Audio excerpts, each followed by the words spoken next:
सूरज उगने से बदलते हैं ये धरा आसमान,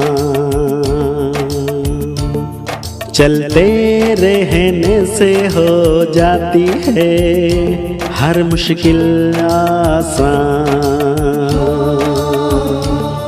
चिंता को छोड़ कर आओ कर ले मन में शुभ चिंतन, हर पल को कर ले सफल सफल कह रही है ये पवन। संवार ले सुधार ले कर समस्या का समाधान, संवार ले सुधार ले कर समस्या का समाधान, कर समस्या का समाधान, कर समस्या का समाधान, कर समस्या का समाधान, कर समस्या का समाधान, कर समस्या का समाधान। नमस्कार, आदाब, सत श्री अकाल मित्रों, स्वागत है एक बार पुनः आप सभी का समाधान कार्यक्रम में। एक भिक्षुक भिक्षा लेने के लिए राजा के पास पहुंचा, लेकिन राजा उस समय पूजा कर रहे थे तो भिक्षुक को द्वार पे ही रोक दिया गया। कहा गया कि राजा जी जब पूजा करके बाहर आएंगे तब आपको भिक्षा प्रदान करेंगे। अब भिक्षुक बैठा रहा काफ़ी देर हो गया। अब उसे लगा कि चलो मैं भी अंदर तब तक भगवान के पास ही बैठ जाऊं। भिक्षुक अंदर गया तो राजा जी प्रार्थना कर रहे थे कि हे प्रभु मुझे भिक्षा दो, अर्थात मेरे धन धान्य से मुझे इतना संपन्न कर दो कि मैं सबको देता रहूं। जब भिक्षुक ने ये सुना तो वो जाने लगा। राजा जी को आहट आई तो उन्होंने पीछे मुड़ के देखा। उन्होंने कहा रुको रुको, मैं तुम्हें भिक्षा प्रदान करूंगा। भिक्षुक ने कहा नहीं, जिससे आप भिक्षा ले रहे हैं क्यों ना मैं भी उससे ही भिक्षा लूं, ताकि मेरे भी धन धान्य से भरपूर मैं इतना रहूं कि मैं भी दूसरों को देने के लायक बन जाऊं। मित्रों, हम लोगों से मांगते रहे हैं, कई प्रकार के हम योग करते रहे हैं जिनसे हमें क्षणिक प्राप्तियां होती रही हैं। अब क्यों ना हम उससे जुड़ें, उससे लें जो वास्तव में सारे संसार को देने वाला है। चाहे वो गुरु हैं, चाहे देवी देवताएं हैं, सभी को उसने ही भरपूर किया है। अब राज्यों के पथ पर हम चलने लगे हैं तो हमने जाना है कि कैसे उनसे हम जुड़ सकते हैं, और इसी की चर्चा लगातार हम कर रहे हैं कि कैसे उनसे सर्व संबंध जोड़े जा सकते हैं। आइए इस चर्चा को हम आगे बढ़ाते हैं भ्राता जी के साथ, और साथ ही उनका अभिनंदन भी करते हैं। भ्राता जी, आपका बहुत बहुत स्वागत है। Thank you. भ्राता जी, एक जो चर्चा हमारी कल चल रही थी कि परमात्मा से हम सर्व संबंध जोड़ें, अन्य कौन से संबंध हैं और उन संबंधों को हम कैसे जोड़ें उनसे? मुझे याद आ रही थी कुछ बातें जी, कि भगवान से नाता भी जोड़ना है और उससे शक्तियाँ भी लेनी है। तो परम सद्गुरु मनुष्य को इतना शक्तिशाली बना देता है कि उसे और किसी की ओर हाथ फैलाने ही ना पड़े। वो समस्या आ जाए उसके पास तो वो इधर उधर न देखे, वो अपनी समस्याओं को समाप्त करने के लिए सशक्त हो। इतना ही नहीं, वो दे सके दूसरों को। तो जैसे हम कल गुरुओं की बात कर रहे थे, तो हम गुरुओं के प्रशंसक हैं, हमें भी गुरुओं से बहुत कुछ मिला था। हम उनकी ग्लानि नहीं कर रहे हैं, कोई सोच ले। हमारे यहाँ भी बहुत सारे गुरु आते हैं, हमारी उनसे बहुत स्वीट मुलाकात होती है, ज्ञान चर्चाएं होती हैं। लेकिन बात यही है कि सबको परम पिता से जोड़ना है, बस हमारा तो नाता ये। तो भगवान से हमारे सब नाते हैं। देखिए, माता पिता दो नाते, परम शिक्षक परम सद्गुरु चार हो गए। वो हमारा खुदा दोस्त भी है और बंधु भी है, छह हो गए। वो हमारी माँ भी है तो वो हमारा साजन भी है। तो ये सब नाते हम उससे जोड़ें, उसको हम अपना बच्चा भी बना सकते हैं। 8 नाते हो गए उससे, कोई एक भी जोड़ सकते हैं और सर्व संबंधों का सुख भी उससे ले सकते हैं। जैसे हमारे यहाँ एक कहावत है कि बाबा ही मेरा संसार है। बाबा हम शिव को कहते हैं जो परम पिता है, तो शिव बाबा हमारा संसार है, सब कुछ वही है। जैसे एक पत्नी की, एक लड़की की शादी होती है, उसका पति उसके साथ होता है। अब कुछ समय के लिए उसको यह आभास होता है कि मेरा पति ही मेरा सब कुछ है। जैसे सारे नाते वो उस एक में देखती है। उसका संरक्षक भी है, वो उसको प्यार देने वाला भी है, उसकी इच्छाएं पूरी करने वाला भी है, वो बीमार हुई तो उसकी सेवा करने वाला भी है। एक माँ को बच्चे हो जाते हैं, अब मान लो किसी कारण से पति नहीं रहा या बाहर चला गया, तो एक बहन को, एक माँ को बच्चा ही मेरा सब कुछ है, वो उसमें ही अपना संसार देखने लगती है। तो हम भी भगवान में अपना संसार देखने लगें, उससे सब नाते जोड़ लें, तो ये योग की एक परम सिद्धि होती है। तब जो ये देहधारियों से हमारी मोह ममता रहती है, जो मनुष्य को दुखी करती है, जो उसके मन को भटकाती है, जो उसको परम शांति का अनुभव नहीं करने देती, उन सब नातों से बुद्धि निकल जाती है। कई लोग जब हमारी ये बात सुनते हैं ना, नातों से बुद्धि निकलना, तो वो सोचते हैं ये तो बड़ा सूखा जीवन होगा, हमारे बच्चे हैं, हम उन्हें प्यार क्योंकि नहीं संबंधों देंगे में ही तो रस हाँ, है। हम बच्चों को पढ़ाएंगे नहीं क्या, हम बच्चों की केयर नहीं करेंगे क्या, नो, ये सब कुछ करना है। यही बात लोगों को स्पष्ट होनी चाहिए कि बच्चों को प्यार भी देना है, पतियों के प्रति जो सुंदर कर्तव्य हैं वो भी पूर्ण करने हैं, अलौकिक कर्तव्य, उनके माँ बाप या सास ससुर हैं उनकी भी खूब सेवा करनी है, बच्चों का पढ़ाई पे ध्यान दिलाना, उनको पढ़ाना है, उनकी केयर करनी है, लेकिन आत्मिक भाव से। ये मेरे हैं, ये जो भाव है ये मनुष्य को देहभान में लाता है। इससे क्या होता है कि पति थोड़ा बीमार हुआ तो दुख पत्नी को होने लगेगा, सास ससुर को कुछ हुआ तो दुख वो उसके बच्चों को होने लगेगा, बच्चे अच्छी तरह से नहीं पढ़ रहे तो परेशान माँ होगी। तो इससे हम ऊपर उठ जाते हैं और एक आत्मिक नाता सबसे हमारा जुड़ जाता है। बिल्कुल। तो भ्राता जी, ये जो हम भक्ति में भी सुनते आ रहे थे कि जैसे प्रहलाद ने भगवान को माता पिता के रूप में याद किया या उनसे ये नाता जोड़ा, या मीरा के लिए हम कहते हैं कि उन्होंने एक साजन का भाव, एक पति का भाव उनके लिए रखा था। तो एक समस्या जो मैं महसूस कर रहा हूँ कि जैसे साकार में कोई हमारे साथ होता है, तो चलो ये मेरा बेटा है, दिखाई दे रहा है, मैं उसके साथ उस प्रकार की रिलेशन, उस प्रकार के संवाद, लेन देन होता है, पति के साथ वैसा। परमात्मा निराकार हैं, तो ये सारे संबंध उनसे कैसे जोड़ें, कैसे अनुभव करें? योग की ये एक बहुत ही सर्वोच्च स्थिति है कि शिव बाबा जो निराकार है वो ब्रह्मा के साकार तन में आए थे जी। तब उन्होंने सबको इन सब संबंधों की फीलिंग दी थी, फिर वो हुए संपूर्ण, और अब वो हैं सूक्ष्म लोक में अव्यक्त फरिश्ते के रूप में। उनके साकार अव्यक्त माध्यम के द्वारा अब भी शिव बाबा अपना कार्य निरंतर करते हैं।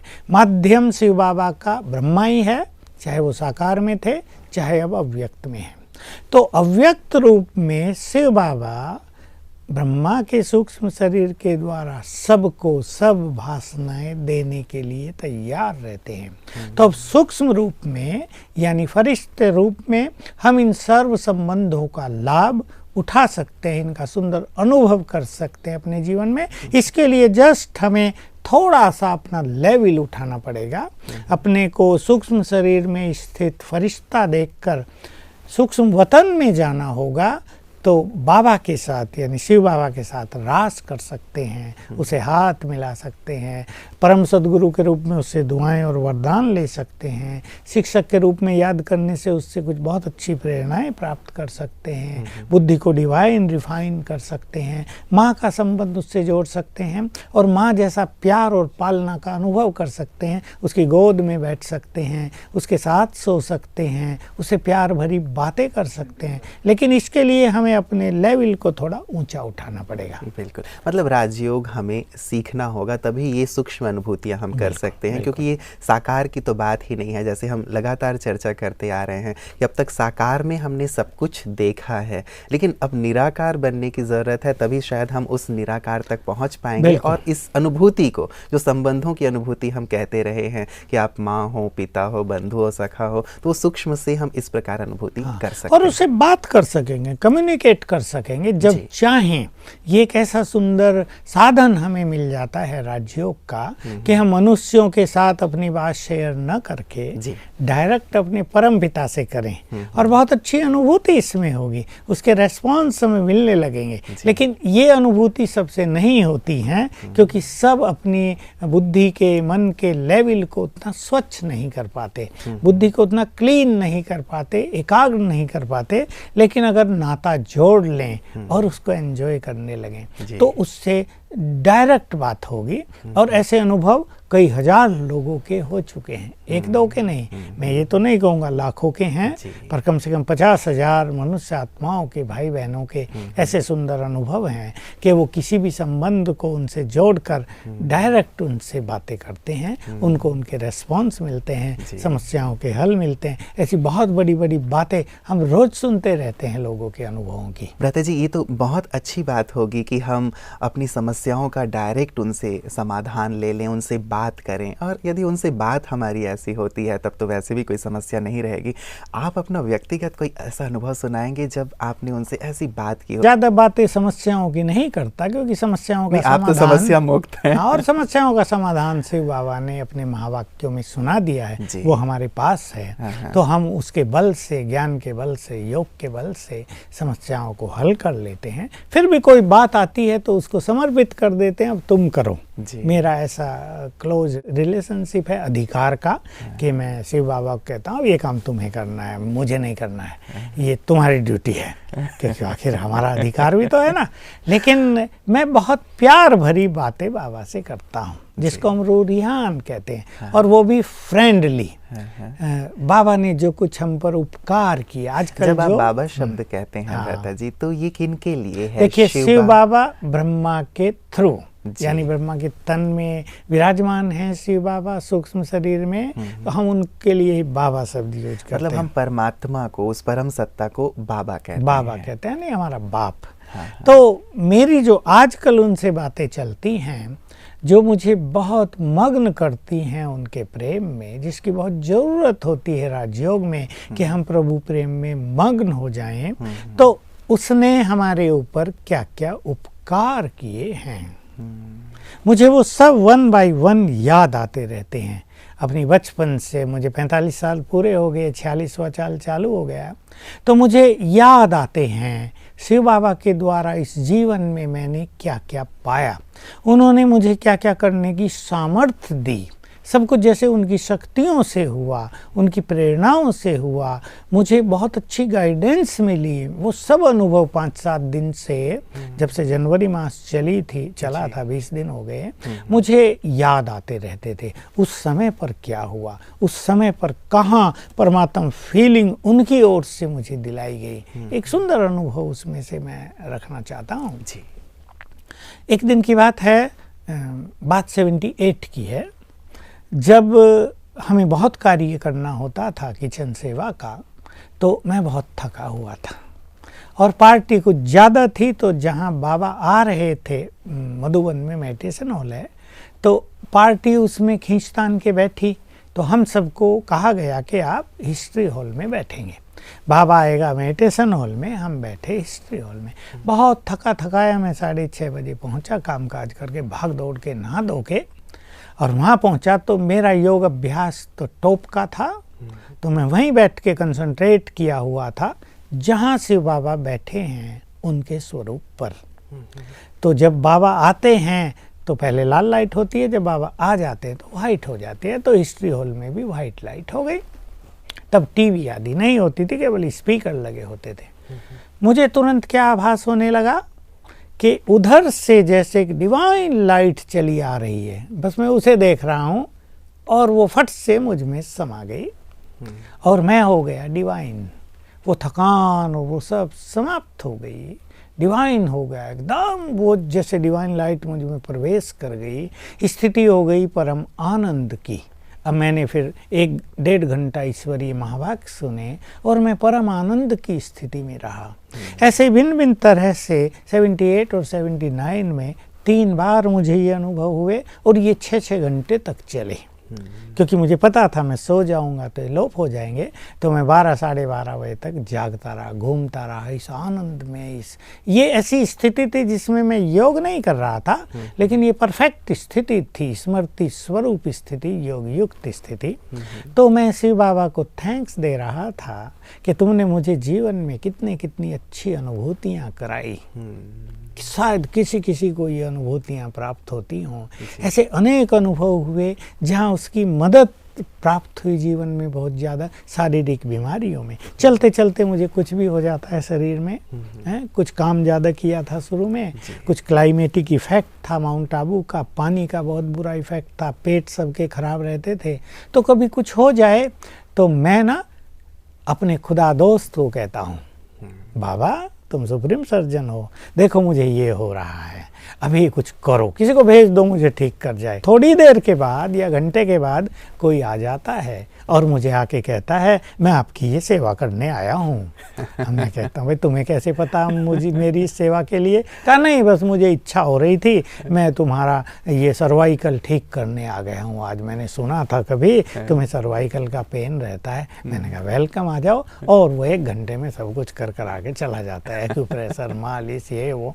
मैं बाबा को थैंक्स देता हूँ कि वाह तुम्हारी महिमा अपरंपार। तो मुझे तो ऐसा लगता है कि भगवान मेरी सुनवाई बहुत करता है। ऐसी कोई बात नहीं, ऐसा कभी हुआ ही नहीं कि मेरी सुनवाई न हुई हो, इसलिए मैं उसका बहुत शुक्रगुजार रहता हूँ। और जैसा मैंने कहा 20 दिन से मुझे उसके द्वारा किए गए उपकार याद आते रहे। उसने मुझे कैसी अच्छी बुद्धि प्रदान की, कैसे कई वरदान मेरे साथ हैं उसके। कब कब उसने मुझे बहुत उमंग दिलाया कि मेरे पूरे 45 साल के जीवन में, और उससे पहले भी 50 साल हो गए ज्ञान में, मुझे कभी निराशा का मुंह नहीं देखना पड़ा। मेरे जीवन में कभी असफलताएं नहीं हुई कि मैं सोच रहा हूँ क्या होगा, कैसे होगा, पता नहीं होगा या नहीं होगा। जिस मार्ग पे आगे चले, निरंतर आगे बढ़ते गए, सफलता चरणों में आती गई, बाबा की समीपता होती गई। तो मेरी तो इस तरह स्वीट कन्वर्सेशन बाबा से होती रहती हैं, और इससे उसके प्यार में, प्रभु प्रेम में मन बहुत मगन रहता है। बिल्कुल, ये तो एकदम डुबाने वाले अनुभव हैं भ्राता जी जो आपने कहे। और इतना अधिकार भगवान पे, इतना अधिकार, उससे इतनी समीपता, और वो इतना आपका ध्यान रखते हैं, तो निश्चित रूप से एक प्यार बहुत बढ़ जाता है। ऐसा ही अनुभव जो आप ऐसी समीपता का अनुभव करते हैं, इतना अधिकार रखते हैं परमात्मा पे, इतना प्यार है उनका भी आपसे, आपका भी उनसे, तो ऐसे ही हमारा भी प्यार, क्योंकि हमने संबंधों की बात की भ्राता जी, लेकिन आजकल संबंधों में स्नेह नहीं है, इसलिए दूरियां हैं। तो परमात्मा से सर्व संबंध तो अब हमने जान लिया, लेकिन इस प्यार को कैसे बढ़ाएं हम उससे? देखिए, संबंध जब लौकिक में भी जुड़ते हैं जी, तो नाता जोड़ना तो एक बात होती है जी, लेकिन उसे निभाना, हाँ, ये परम आवश्यक बात होती है। अभी दुनिया में तो ये होता है भाई दोनों की आपस में बन नहीं रही, निभा नहीं पा रहे, आजकल अलग हो रहे हैं। चाहे बाप बच्चे का हो, पति पत्नी का हो, माँ बाप के भी नातों में ये दरारें आ रही हैं। लेकिन भगवान से जब हमारे नाते होते हैं तो वहाँ ये प्रश्न तो नहीं होता। लेकिन प्रश्न होता है कि हम उस नाते को निभाने के लिए डेडिकेशन क्या कर रहे हैं। कि अगर भगवान हमें आज्ञा देता है कि तुम्हें मुझे इस तरह याद करना है, मेरी इस आज्ञा का पालन करना है, तुम्हें संपूर्ण पवित्र बनना है, या तुम्हें संसार की दुखी आत्माओं को वाइब्रेशंस देना है, तो हम कर रहे हैं या नहीं। या हम कहते हैं हमारे पास तो टाइम नहीं है, या हम कहते हैं हम तो भूल गए इस बात को, या हम कहते हैं हमारा तो योग नहीं लगता, तो दूरी हो जाती है। अधिकार तब आता है, मेरा भी अधिकार, जो मैं रियल एक पर्सनल बात बता दूं कि बाबा के कार्यों को संपन्न करने के लिए हमने जी जान झोंक दिया, अपने तन को झोंक दिया। और आज अगर तन में कुछ बीमारी होती है तो मैं बाबा को कहता हूँ मैं तो आपकी यज्ञ सेवा में लगाया था ना इसे, अब तुम ठीक करो। तो बाबा सुनता है, ठीक कर देता कि हाँ बिल्कुल ठीक है। हमने न दिन देखी न रात देखी, बिल्कुल न दिन देखी न रात देखी न बरसात देखी। गीली लकड़ियों पर हम भोजन बनाया करते थे बरसात में, आप सोचो, लेकिन कभी शिकायत नहीं थी कि गीली है हम नहीं बनाएंगे। कितना धुआं होता था, आंखें लाल हो जाती थी। मैं सोचा करता था आंखें लाल नहीं, सदा के लिए आंखें क्लीन हो रही हैं, मुझे आंखों की तकलीफ ही नहीं होगी जिंदगी में, और वही हुआ। तो हमने उसके प्यार का रिटर्न दिया तो वो हमारे प्यार का रिटर्न देता है।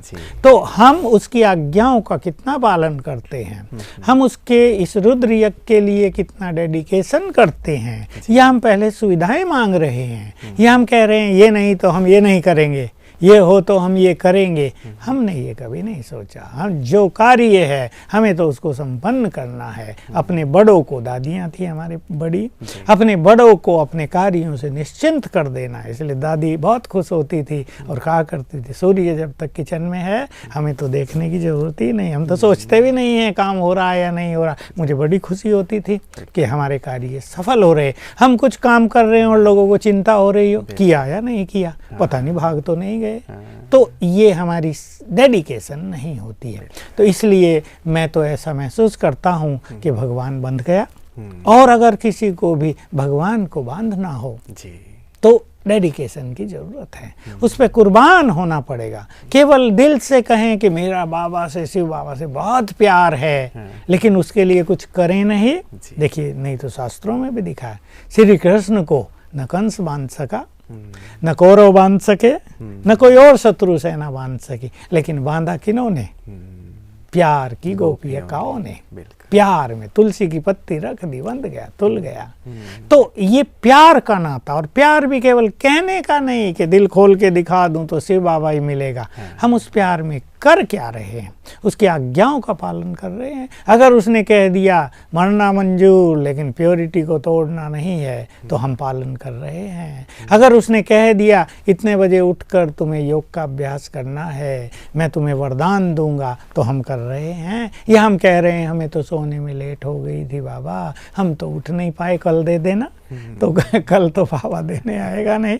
तो नाते निभाना, अपनी ओर से निभाना, और इसमें भगवान को बांध लेना, अपने अधिकार कर लेना उस पे, ये कर्तव्यों से ही होता है, ये कहने से नहीं होता। बिल्कुल, मतलब उसकी जो आज्ञाएं हैं, जो उन्होंने दी हुई हैं, उसका हम पालन करें। भ्राता जी, ये तो रही कि विद्यालय से जुड़े हुए भाई बहनें हैं, वो जानते हैं कि परमात्मा आज्ञाएं क्या हैं, उनकी क्या अपेक्षाएं हैं, हमसे क्या श्रेष्ठ कामनाएं हैं। लेकिन जो भाई बहनें अभी विद्यालय से नहीं जुड़े हुए हैं, वो भी यदि इस संबंध का रस लेना चाहते हैं, उसमें डूबना चाहते हैं, वो अपनी तरफ से इस प्यार को कैसे बढ़ाएं?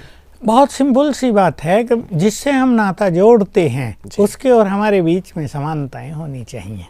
चाहे वो पति पत्नी का नाता हो, चाहे वो फ्रेंडशिप हो, बाप और बच्चों का भी नाता हो, माँ बाप के साथ संबंध हो, जितनी समानताएं होती हैं उतना नाता लंबा काल चलता है।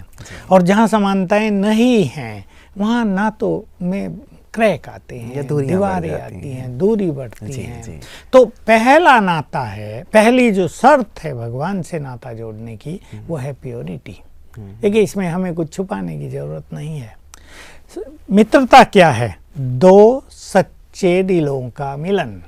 इसलिए आज मित्रता क्यों ब्रेक हो रही है? सच्चे दिलों का मिलन नहीं होता, स्वार्थी दिलों का मिलन हो रहा है, तो स्वार्थ टूटता रहता है। भगवान से भी अगर प्यार करना है, अगर उससे सच्चा मन का नाता जोड़ना है, तो वो है एवर प्योर। हमें भी प्योरिटी को अपनाना ही पड़ेगा। अगर उससे हमें अपनी फ्रेंडशिप निभानी है, नाता तो जोड़ लिया, वो हमारा दोस्त है, खुदा दोस्त बना लिया, लेकिन अगर हमारे पास प्योरिटी नहीं, दिल की सच्चाई नहीं, हम वफादार नहीं हैं उससे, तो ये नाता चलेगा नहीं। तो बस जो भी भगवान से अपना नाता जोड़ना चाहें, उसको ये पहला कदम उठाना पड़ेगा, पवित्रता। दूसरा कदम, अपने मन में उसके लिए प्यार की फीलिंग लानी पड़ेगी, संकल्प पैदा करने पड़ेंगे। तुम हमारे हो, हम तुम्हारे हैं, आज से तुम हमारे हुए, तुम्हारे लिए हम संसार को छोड़ देंगे, तुम्हारे लिए हम हर तरह की कुर्बानी करेंगे, तुम्हारे लिए हम हर एक की बात को सुनेंगे, तुम्हारे लिए हम निंदा गिलाने की परवाह नहीं करेंगे। फिर देखो भगवान कैसे खिंचाता है। एक हम कई जगहों पे एक सुंदर महावाक्य पढ़ते हैं परमात्मा का, भ्राता जी, कि तुम मेरे मार्ग में पैर रख करके तो देखो, तुम्हारे मार्ग में फूल ना बिछा दूं तो कहना, तुम ये करके तो देखो, मैं ये भगवान की प्रतिज्ञा, ये भगवान की प्रतिज्ञा है। तो सचमुच शायद ये करने की आवश्यकता है। यदि हम एक कदम बढ़ाएं इस पथ पे, तो निश्चित रूप से उसके प्यार को, उनकी शक्तियों को शायद अनुभव करेंगे, लेकिन हम शायद ये जो पैर उठाने वाली बात है वो नहीं कर पा रहे हैं। कदम तो हमें बढ़ाने ही पड़ेंगे, भले वो निराकार हो, लेकिन हम आत्माएं भी तो निराकार ही हैं। और आत्मा और परमात्मा का प्यार तो बहुत विशुद्ध प्रेम है ना, उसमें और कुछ कहीं भी काम नहीं करता। न ये चीज काम करेंगी कि मेरी ये इच्छा पूरी कर दो तो तुम मुझे बहुत प्यारे लगोगे। इच्छा पूरी करे या न करे, प्यार के लिए कोई कंडीशन नहीं कि तुम ये करोगे तो हम तुमसे प्यार करेंगे। ये प्यार बिल्कुल निर्मल, ये प्यार बिल्कुल निस्वार्थ होगा तो ये नाता अविनाशी हो जाएगा। और फिर आप देखेंगे भगवान बंधा हुआ आपके पास आया करेगा, जब भी बुलाएंगे आ जाओ, उसको उपस्थित पाएंगे। बिल्कुल, इस अनुभव को हम जरूर निश्चित रूप से आपसे और जानना चाहेंगे। भ्राता जी, एक और विशेष चीज़ है कि जब कभी हमें कहीं से प्राप्ति का अनुभव होता है ना, कि मान लीजिए इससे हमें ये प्राप्ति हो रही है, इससे हमें ये प्राप्ति हो रही है, इससे प्राप्ति हो, तो वहाँ सहज रूप से हमारा योग लग जाता है, प्यार हो जाता है, प्यार भी हो जाता है, संबंध भी हमारे जुड़ जाते हैं। परमात्मा से हमें क्या क्या प्राप्तियां हो सकती हैं, शायद इसकी अविद्या है, मैं ये कहूँगा। इसको बढ़ाने के लिए पहले राजयोग सीख लें, राजयोग में थोड़ा थोड़ा अभ्यास करें उसके पास रहने का, तो उससे जो परम सुख मिलेगा, उससे जो शांति मिलेगी, उससे हमारी कई समस्याएं समाप्त होंगी, हमारे जीवन में परिवर्तन आएगा, हमारे दूसरों के प्रति जो दृष्टिकोण है वो बदलेंगे। तो यहाँ से थोड़ी थोड़ी प्राप्तियां होने से उसके प्रति प्रेम बढ़ेगा और ये प्रेम हमारे चित्त को एकाग्र करेगा। बिल्कुल, मानसिक रूप से भी हम बिल्कुल ही विकसित होते चले जाते हैं, बौद्धिक रूप से विकसित होते जाते हैं, हमारी कलाएं विशेषताएं विकसित होती जाती हैं। तो ये बहुत बड़ी प्राप्तियां हैं जिनके लिए व्यक्ति जीवन भर मेहनत करता रहता है, प्रयास करता है। और अब तो विशेष प्राप्ति हो रही है, उनकी ओर से स्वयं ये सब ऑफर किया जा रहा है। परमात्मा स्वयं अपनी ओर से बहुत कुछ देने को तैयार है। जैसे सिंपल शब्दों में कहूँ, वो खुले हाथ भाग्य बांट रहा है। तो जैसे कहावत है कि जब भगवान ने भाग्य बांटा तुम कहाँ सोए हुए थे, तो वो भाग्य बांट रहा है, सब कुछ देने आ गया है। उसने कह दिया है मेरे पास जो कुछ है वो मैं सब तुम्हें देकर ही जाऊंगा, लेना तुम्हारे हाथ में। खान पे तुम्हें खड़ा कर दिया है, तो मुट्ठी भर उठाओ, एक बैग भरो, ट्रक भरो, या सारी खान के मालिक बन जाओ, ये तुम्हारे ऊपर है। बहुत सुंदर, बहुत बहुत शुक्रिया भ्राता जी, आपने हमें खान तक पहुंचा दिया है। अब हम जरूर बिल्कुल भरपूर होंगे, छोटी छोटी चीज़ें नहीं लेंगे, सब कुछ लेंगे। हमारे सभी दर्शक ऐसा करेंगे। आपका बहुत बहुत शुक्रिया खान तक पहुंचाने के लिए। आप सब मेरे साथ साथ अवश्य गदगद हो रहे होंगे इन सुंदर बातों को सुन करके। और ये केवल कनरस नहीं है, ये हमें जीवन को बदलने के लिए दिया जा रहा है। सचमुच यदि हम इन्हें अप्लाई करते हैं, जैसे आज भी हमारी चर्चा हुई कि केवल कहना सुनना नहीं, लेकिन एक स्टेप हम बढ़ें उस परमात्मा की ओर, हम पाएंगे कि सचमुच जीवन कितना धन्य धन्य हो रहा है। और अब तो खान का परिचय हमें मिल गया है, न केवल परिचय, लेकिन उनसे क्या क्या प्राप्तियाँ हो रही हैं, कैसे हम सर्व संबंध उनसे जोड़ सकते हैं और कैसे उनसे स्नेह बढ़ा के उन पे वो अधिकार, जैसे भ्राता जी कह रहे थे कि वो बंधे हुए हैं, वो अधिकार प्राप्त करना, उसे स्नेह के सूत्र में बांधना, जिसकी सदियों से शास्त्रों में चर्चा होती आ रही है, उसे हम वर्तमान समय कर सकते हैं। ये हम सबका परम सौभाग्य है। तो और भी हम परमात्मा के नज़दीक पहुंचेंगे अपनी अगली कड़ी में। आप बने रहिएगा समाधान में हमारे साथ। नमस्कार।